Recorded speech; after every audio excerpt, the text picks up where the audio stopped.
DRDO ने एक बहुत बड़ी उपलब्धि की है। कोरोना की महामारी से जंग लड़ने के लिए एक नया तोहफा देश को दिया है। 2G D 2DG medicine yes. का नाम है, जो डीआरडीओ ने इजाद की है। लेकिन उसी डीआरडीओ के रिसर्च विंग के यानी इनमास के डायरेक्टर डॉक्टर अनिल कुमार मिश्रा जी हमारे साथ में। हम इनसे बातचीत करते हैं और जानने की कोशिश करते हैं कि आखिर 2G है क्या, और अभी तक ट्रायल रन हुआ, आज पहला हम कहें सेगमेंट भी डीआरडीओ में आया है, उसका क्या हुआ, इन तमाम सवालों के जवाब के लिए आइए हम सीधे बात करते हैं डॉक्टर अनिल कुमार मिश्रा जी से। सर, बहुत बहुत स्वागत है आपका इंडिया न्यूज में। जी जी, बहुत बहुत शुक्रिया, बहुत बहुत धन्यवाद आपको हमको बुलाने के लिए आपके अपने चैनल पे और जुड़ने के लिए आपके साथ। जी बिल्कुल सर। अब क्योंकि इनमास के डायरेक्टर हैं, इनमास मतलब वही हुआ institute of nuclear medicine and allied science, उसी जी हाँ। डिपार्टमेंट ने जो सर्च कर कर ये बनाया कि 2G अब कोरोना के लिए अब एक हथियार साबित होगा, और जितने लोग की मौत हुई है अब आगे चलकर वो मौतें नहीं होंगी। सही कहा सर? आपने बिल्कुल उस प्रक्रिया में आपने ये बात कही, और हमारी यही उम्मीद रहेगी कि ये मौतें न हो और हमारे देश के नागरिक और जो सिटीजन हैं उनका कोई नुकसान न हो और उनकी हम सुरक्षा कर सकें। यही हमारा उद्देश्य है, यही मेरा ध्येय है, ये हमारे ऑर्गेनाइजेशन का ध्येय है कि हम कैसे देश की सुरक्षा कर सकें। और देश की सुरक्षा की बात करते हैं तो आप समझ सकते हैं हम देश की जनता की कैसे सेवा कर सकते हैं। तो मेडिसिन की बात करें या मिसाइल की बात करें, हम दोनों फील्ड में चाहते हैं कि हमारा उतना ही वर्चस्व हो, हमारी देश की जनता खुश और खुशहाल रहे। उसी के आयाम में हमारे इंस्टीट्यूट के अंदर ये रिसर्च पिछले 15-20 सालों से चल रही थी, और उसका एक उद्देश्य ये था कि कैसे हम ऑन्कोलॉजी में इसको यूज कर सकते हैं। इस काम को करने के लिए हमारे 2 पीयर्स जो पहले इस पे काम कर चुके हैं, उनका मैं बहुत बहुत धन्यवाद करना चाहूंगा। एक प्रोफेसर विनय जैन जी और एक डॉक्टर द्वारका नाथ जी। ये दोनों पीयर्स ने इस पे बहुत काम किए थे, और मैं इस बात को खंडन भी करना चाहूंगा कि जो मीडिया में अभी चल रहा है कि मैं इसका नायक हूं, आविष्कार करता हूं, इसको प्लीज आप हटा दें। मैं एक सिर्फ इंस्टीट्यूट का निदेशक हूं, और उस मेरे इंस्टीट्यूट में वैज्ञानिकों ने इस पे काम किया है, और पिछले 2 सालों से मेरे 2 साइंटिस्ट ने इस मॉलिक्यूल को बड़े खूबी से उसके हर मैकेनिज्म को समझते हुए, उसकी ब्यूटी को समझते हुए उन्होंने ये डिसाइड किया कि ये कोरोना पे काम कर सकता है। जो कि पहले मुझे एक एक्स वीवो कहते हैं, जो कि हम सेल लाइन पे वायरस के इसका परीक्षण किए पुणे में और हैदराबाद में सीसीएमबी में। बड़ा ही इंकरेजिंग रिजल्ट मिला। उसके बाद फिर हम क्लिनिकल ट्रायल्स किए जो सीआरओ के थ्रू रेडी लैब के साथ मिल करके, और जो आज आप 2 ऑक्सी ग्लूकोज के बारे में जो जान रहे हैं वो इसी का निषाद है। सर, सबसे बड़ी बात की जिस हिसाब से कोविड का अलग अलग हम कहें तो म्यूटेशन हो जाता है, अभी एक नया वाइब्रेंट पैदा हो गया, तो ऐसे में क्या ये 2DG यानी 2D ऑक्सी ग्लूकोज जो आपका मेडिसिन है वो कितना कारगर साबित होगा?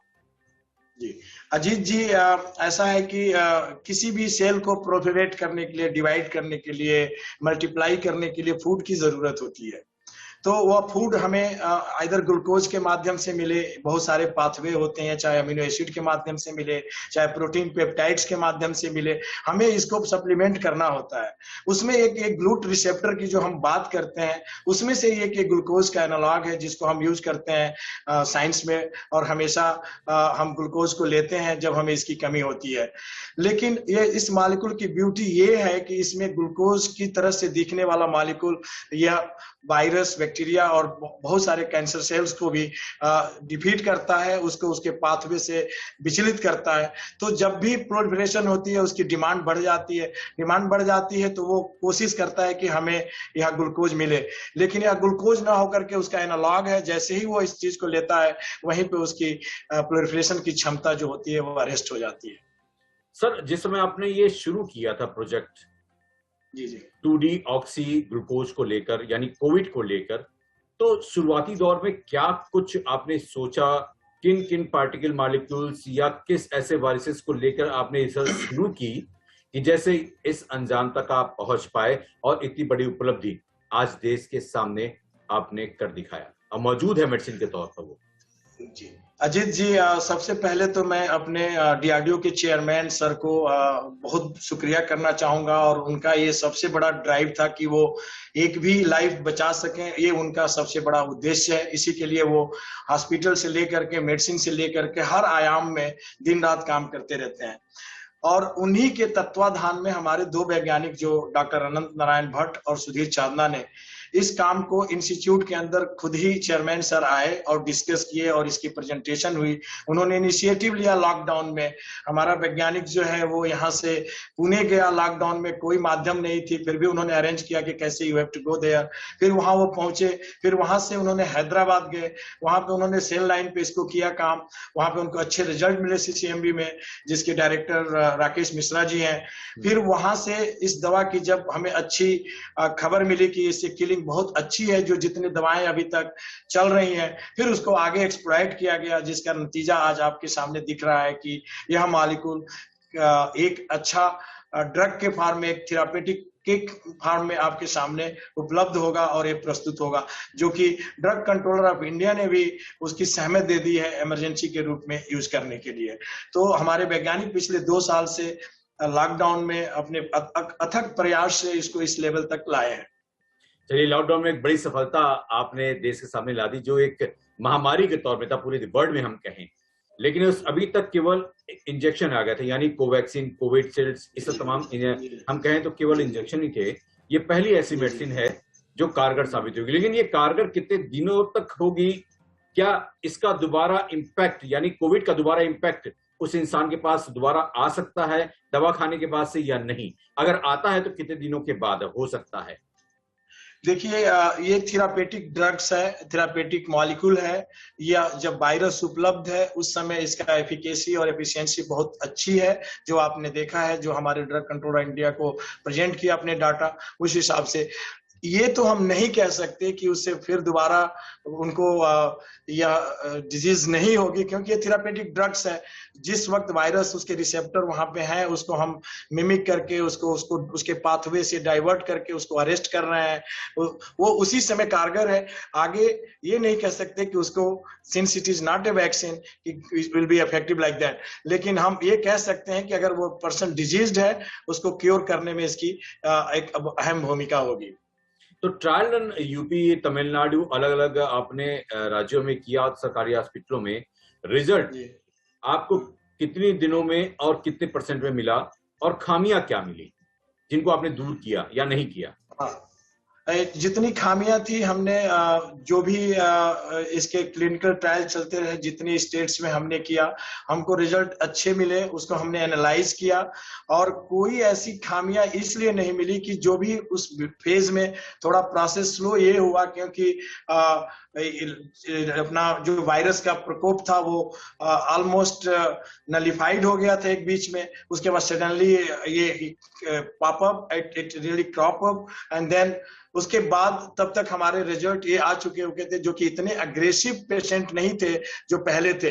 लेकिन प्रोसेस मैकेनिज्म यही कहता है कि अगर हम आपको जो फूड चाहिए वो फूड को हम मिमिक करके आपको डेविएट करा रहे हैं, आपको पॉइजन दे रहे हैं, तो certainly it will be very useful and it will work, ये काम करेगा। बिल्कुल सर, समझना चाहेंगे ये 2DG यानी 2-डीऑक्सीग्लूकोज है, जो ये मेडिसिन है, वो है क्या, इंग्रेडिएंट क्या है, और इसे खाने से कोई साइड इफेक्ट तो नहीं? देखिए, जो भी हम दवाएं देते हैं उसके सभी के साइड इफेक्ट होते हैं, इसलिए उसमें डोज की डिसीजन होती है और एक्सकेलेशन होता है, और हमें जब एक सेफ डोज पे डिसाइड करते हैं, पहुंचते हैं कि कितना डोज जो सेफ होगा डिफरेंट ऑर्गन्स के लिए, चाहे ब्लड के लिए, तो हम हर टिश्यू को एनालाइज करते हैं, और ये हम देखते हैं कि हम अगर इतना डोज दे रहे हैं बॉडी के हिसाब से, पर केजी वेट के हिसाब से, कि यह डोज टॉक्सिक होगा कि नहीं टॉक्सिक होगा। ये सारी इवेल्युएशन करने के बाद ही क्लिनिकल ट्रायल्स करके, और एक जो रिजल्ट हमारे पास आया है, तो इसका साइड इफेक्ट हम ये कह सकते हैं कि नहीं होगा। और आज की तारीख में बहुत सारी पर्सनलाइज मेडिसिन है, तो हम ये भी नहीं कह सकते कि किसी को कुछ साइड इफेक्ट नहीं हो सकता। सर बड़ा ही सीक्रेट मिशन रहा ये, किसी को पता भी नहीं चला कि इस मिशन पे आप 2 साल से काम कर रहे हैं और अचानक ट्रायल रन भी कर लिया और आभास तक किसी को नहीं हुआ और इतनी बड़ी उपलब्धि आपने देश के सामने रख दी अचानक ही, जबकि सारा देश परेशान था इस सेकेंड वेव की महामारी से, जहां लाखों लोग की जाने गई, हर घर तबाह हो गए। तो हम जब भी कोई चीज आपके सामने लाते हैं, हम चाहते हैं कि वो बहुत परिपक्व हो और वो जिसको कहते हैं कि सील प्रूफ हो और उसमें कोई खामियां ना हो। तो इसलिए हमने सारे डाटा कलेक्ट करने के बाद ही आपके समक्ष प्रस्तुत हुए और हम ड्रग कंट्रोलर ऑफ इंडिया को कन्विंस कर पाए कि हमारा ड्रग जो है वो एफिकस है, हम इसको यूज कर सकते हैं। तो इसलिए हम ये सारे प्रोसेस करने में थोड़े सिक्रेसिव रहे, थोड़े अलूफ रहे इसमें, ताकि हम इसको कंप्लीट कर पाए और कंप्लीट करके आपके सामने रख सकें, हम अपनी जनता की सेवा कर सकें इससे। इस ड्रग का क्या पैरामीटर कुछ कैंसर से जुड़ा हुआ है? क्या कैंसर के तरह से इसका ट्रीटमेंट, मतलब आने वाले भविष्य में अब क्या कैंसर का भी ऐसा कुछ मेडिसिन आ सकता है भविष्य में, क्या ये माना जा सकते हैं? देखिए, एडजुवेंट की तरह से तो ये पहले हमारे जो मैं बताया, पहले प्रोफेसर विनय जैन और द्वारकानाथ, जेनेसिस वहीं से शुरू हुई थी। ये रिपर्पज किया हुआ ड्रग है और हम वेस्कुलराइजेशन बढ़ाते थे क्योंकि बहुत सारे ट्यूमर होते थे जिनमें ऑक्सीजन नहीं होता था और वो हाइपॉक्सिक होते थे और सॉलिड ट्यूमर होते थे, तो उसमें हम रेडियोथेरेपी नहीं दे पाते थे। उसमें हम ड्रग का वेस्कुलराइजेशन होने के कारण वो हर लेयर पे पहुंच नहीं पाती थी, तो इसलिए हम इस ड्रग को यूज करते थे एज ए मॉडिफायर, कि हम उसको मॉडिफाई कर दें, ट्यूमर ज्यादा सेंसिटिव हो जाए कीमो के और रेडियो के। तो that was the genesis and that was exploit. उसको फिर हमने एक्सट्रापोलेट किया, एक्सप्लॉइट किया, जो आज की परिप्रेक्ष्य में बिल्कुल ही सत्य है और उम्मीद है कि हम इसमें ये कह पाएंगे कि हम अपने लोगों को ट्रीट कर पा रहे हैं और उनको रिलीफ दे पा रहे हैं इस मेडिसिन से। जी, कुछ मेडिसिन हम कहें तो ये मेडिसिन जो शैशे है आपका, ये डीआरडीओ में आज मेडिकल में भी एक खेप आया हुआ है। कितना मेडिसिन आया हुआ है? क्या ये हॉस्पिटल के तमाम उन हॉस्पिटलों में भी दिया जा रहा है जहां पे सीवियर पेशेंट हैं, जो आज की डेट में आया मेडिसिन, या फिर अभी केवल डीआरडीओ अपने ही हॉस्पिटल में अपने पेशेंट पर लागू इसे करता हुआ नजर आएगा? तो अजीत जी, आप अभी कह रहे थे कि हम बहुत सीक्रेट तरीके से काम करते हैं, ये मुझे भी जानकारी नहीं है, लेकिन आपको जानकारी है कि ये ऑलरेडी आ चुका है। जी, तो फिर भी जैसे कि मेडिसिन आई है, तो क्या मतलब अब इसका क्या सेकंड या फाइनल ट्रायल रन इसे माना जाए? आज के दिन जो मेडिसिन आई है, जो चल रहा है, उसका ट्रीटमेंट लोगों को दिया जा रहा है इसके थ्रू? हाँ, तो अभी डॉक्टर डिसाइड करेंगे और panel of doctor they will sit together and then वो अपना कॉल लेंगे कि अब इसका क्या करना है, और उसके लिए सारे प्रोटोकॉल और सारे डाटा उनसे शेयर की जा रही है कि इसका क्या रिजल्ट है और आप इसको यूज करें और हमें उसका रिजल्ट बताएं कि हम रिलीफ दे पा रहे हैं अपने पेशेंट को, ट्रीट कर पा रहे हैं अपने पेशेंट को। 2D ऑक्सी ग्लूकोज अब आम जनता के हाथ में कब तक आएगा? बड़ा लंबा इंतजार अब होता ना, इंतजार बर्दाश्त नहीं, क्योंकि बड़ा ही बेसब्र हो चला है, क्योंकि समाज में जिस हिसाब से भयावह हम कहें तो कोविड का डर बरकरार है, तो उस डर से लोग निपटना चाहते हैं, खत्म करना चाहते हैं, इसलिए अब बेसब्रे हो रहे हैं कि कब जल्दी से डीआरडीओ को मेडिसिन आए, कब वो अपने मरीज को दें, कब वो अपने मरीज को अपने घर ठीक होते हुए देख पाए। जी बिल्कुल अजय जी, बिल्कुल आपने सही कहा और यही हमारा उद्देश्य है, यही डीआरडीओ का उद्देश्य है, यही रेडी लैब का उद्देश्य है, यही हमारी जो लैब डीआरडी ग्वालियर में है इनका उद्देश्य है कि हम कितनी जल्दी से जल्दी आम आदमी तक इसको पहुंचा सकें। तो उम्मीद कब तक की जाए डॉक्टर साहब, डॉक्टर अनिल कुमार मिश्रा जी, कब तक उम्मीद की जाए कि ये मेडिसिन बाजार में होगी या हॉस्पिटलों में होगी, कि जब प्रिस्क्रिप्शन के साथ वो लोगों को दवा उनके हाथ में मिल सकेगी? ये टाइमलाइन हम जरूर शेयर करेंगे अजीत जी, जैसे ही मेरे पास ये टाइमलाइन आ जाता है सर्टेनली मैं आपको व्हाट्सएप करूंगा, आपको बताऊंगा कि ये टाइमलाइन कब सबके हाथ में पहुंच जाएगी। तो उम्मीद क्या की जाए, क्या हफ्ते, 10 दिन, 15 दिन या महीने भर का कुछ तो कुछ एक समय बता दीजिए, जिससे आपको सुनने वाले लोग जो बेसब्रे हो रहे हैं, कम से कम वो तो सब्र के बाद अपना तोड़े ना और इंतजार कर लें कि हाँ चलिए 1 हफ्ते, 2 हफ्ते या 10 दिन में मेडिसिन मिल जाएगी। तो अब टाइमलाइन के बारे में अजीत जी अभी 2-1 रोज के अंदर हम जरूर आपके समक्ष रख पाएंगे, समक्ष आप रख पाएंगे कि ये कितनी जल्दी सभी के पास पहुंच सकता है, क्योंकि सारे लॉजिस्टिक और बहुत सारी चीजें वर्कआउट करनी होती हैं और आप जानते ही हैं कि हम पेंडेमिक के उसमें से गुजर रहे हैं, बहुत सारी लैब्स, बहुत सारी चीजों को देखना होगा, तो ये सब सारी पैरामीटर्स को, सारे लॉजिस्टिक को देखते हुए अगर हम कोई टाइमलाइन सेट करें और ना पहुंच पाए तो हम अपनी जनता को निराश भी नहीं करना चाहते हैं। बिल्कुल। एक आखिरी सवाल चलते थे, क्योंकि एटमॉस्फेयर की बात करें हम, आपने जिस हिसाब से कोविड को देखकर आपने मेडिसिन तैयार की 2DG, तो वैसे ही एटमॉस्फेयर, क्योंकि एक जो पूर्वांचल का एटमॉस्फेयर है जहां से आप भी बिलोंग करते हैं, हम भी बिलोंग करते हैं, और एक जी जी एटमॉस्फेयर जहां मेट्रोपॉलिटन सिटी का है पोल्यूटेड, तो जी क्या जी। ऐसे में ये इन्वायरमेंट भी कुछ अहम भूमिका निभाती है?